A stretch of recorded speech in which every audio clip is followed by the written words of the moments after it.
All right, let's have a look at reflection removal inside of Photoshop. So I've got this image here. It's a stock photo.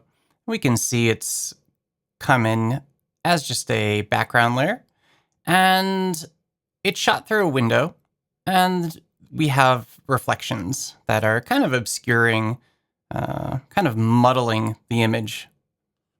I've got another one right here. And this one might be even worse because the reflections actually go across her face. So let's go through and have a look at this new feature. So you can access it through the Edit menu. So I choose Edit, and from here we can choose Reflection Removal.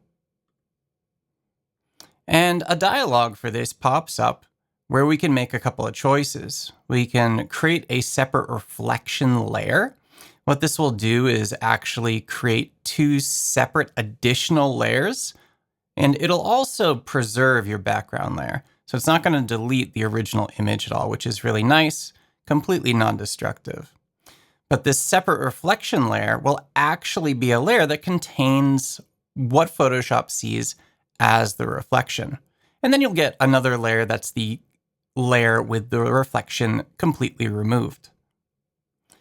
You can choose between 3 different quality strengths. So you've got preview, standard, and best. I'm just going to choose best because why not? And let's hit OK. I assume that preview is good if you just want to do something quickly and see how capable this feature is at removing the reflection. Whereas standard is, a nice standard quality, and best would just take a little longer than standard. But it's okay. I want the best result, so I'm going to choose best and hit OK. All right. So in my testing, I haven't chosen best yet, but best is absolutely taking more time than preview did. So we'll just wait until that is complete.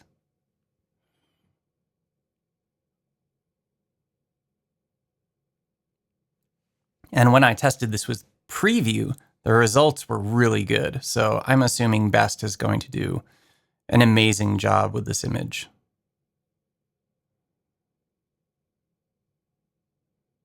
Oh yeah. So that is incredible. Let's zoom in here. Zoom back out. And if we look in our layers panel, we've got our original image. We've got the image with reflections removed. Did a great job.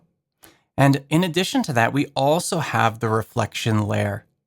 So this is incredible. We can actually see a reconstruction of what's being reflected in the glass. So we could even use the reflection. If I wanted to use this for something, I could absolutely use this reflection in my work. So really cool. Let's have a look at this model here. So we'll do the same thing. You can see this one's worse, right? It's all over her face. So we'll choose Edit and Reflection Removal. And let's just do, let's do Best again, because that worked really well. So I'll choose Best. I'm going to create that separate reflection layer again. I find that maybe even more interesting than the cleaned up image is to see what the reflection actually entails, and hit OK. So surprisingly, the previous image said it was going to take 35 seconds. And this one estimates at 30 seconds, even though I sort of considered that this one would take more time, being that it's interfering with her facial features here. But yeah, good. And we're almost done. Again, massive, massive job. And by the way, I love the Navigator panel. I don't know why the Navigator panel is not a default panel in so many of the workspaces in Photoshop. It's crazy to me. One of the first things I always do at a fresh installation of Photoshop is add in my Navigator. All right, well, here it is. So this is after, and there's before. After, before. Let's have a look at what the reflection itself entails. I'll turn that layer on. And this is really interesting.